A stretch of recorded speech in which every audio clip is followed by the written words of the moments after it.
Assalamualaikum warahmatullahi wabarakatuh. Perkenalkan, nama saya Jinatul Ma'wa dari Prodi Manajemen Fakultas Ekonomi dan Bisnis. Di sini saya akan menyampaikan resume materi tadi. Materi yang pertama ada sinergisitas agama dan kebangsaan. Di sini terdapat relasi Islam dan negara, 4 konsenius bernegara, pandangan NU tentang NKRI, Pancasila, dan UUD 1945. Yang pertama ada relasi Islam dan negara yang terdapat paradigma hubungan Islam dengan negara. Yang kedua ada simbolistik, agama dan negara saling terkait dan berhubungan. Yang ketiga ada skulalistik, agama dan negara perlu dipisahkan.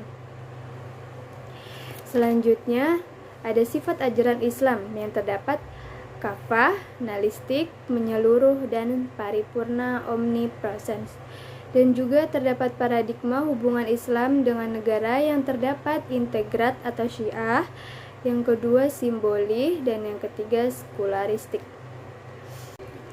Kita lanjut ke materi yang kedua. Di sini ada yang pertama, alur informasi yang cepat atau sumber masalah. Yang kedua, satu aspek. Yang ketiga, 1000 mahasiswa 25,64 ancaman Pancasila berasal dari hoax. Yang keempat, 15% isu intoleransi atau SARA. Dan 2019 atau Kesbari Poll, 1000 siswa di Jawa Timur, 37% terpapar paham radikal dan intolerans, dan 80% mendapatkan dari sosial media. Kita lanjut ke materi yang ketiga. Di sini ada mahasiswa harus menanamkan wawasan kebangsaan, gerakan keilmuan, dan gerakan sosial. Di sini juga ada fenomena krisis identitas, elit timur, unity atau kebersamaan, dan keberagaman atau ukhuwah Islamiyah, persatuan di atas kemanusiaan. Materi yang keempat di sini tentang pendidikan anti korupsi di perguruan tinggi. Yang pertama ada strategi pemberantasan korupsi atau KPK, ada pendidikan, pencegahan, dan penindakan. Yang kedua ada target sistem. Di sini ada pelaporan gravitasi, memoring system, anti korupsi badan usaha, dan pelaporan. Di sini kita akan mengetahui dulu korupsi. Korupsi ialah kebejatan atau ketidakjujuran, tidak bermoral, penyimpangan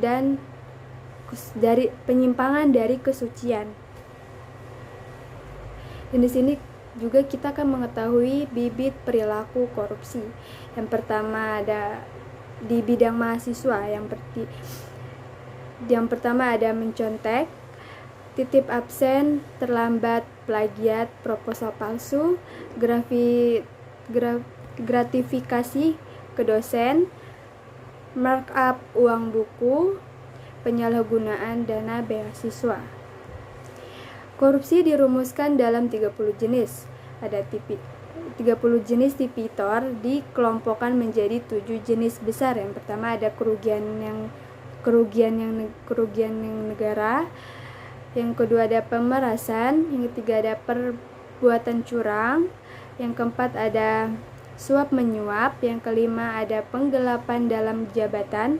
Yang keenam ada konflik kepentingan dalam pengadaan. Yang ketujuh ada gratifikasi jenis Tipikur UU nomor 31 pada tahun 1990. Oke, saatnya kita akan mengetahui dampak korupsi. Yang pertama ada merusak pasar, harga, dan persaingan yang sehat. Yang kedua ada meruntuhkan hukum. Yang ketiga ada menurunkan kualitas hidup. Yang keempat ada merusak proses demokrasi. Yang kelima ada pelanggaran HAM atau HAM. Yang keenam ada menyebabkan kejahatan lain yang berkembang.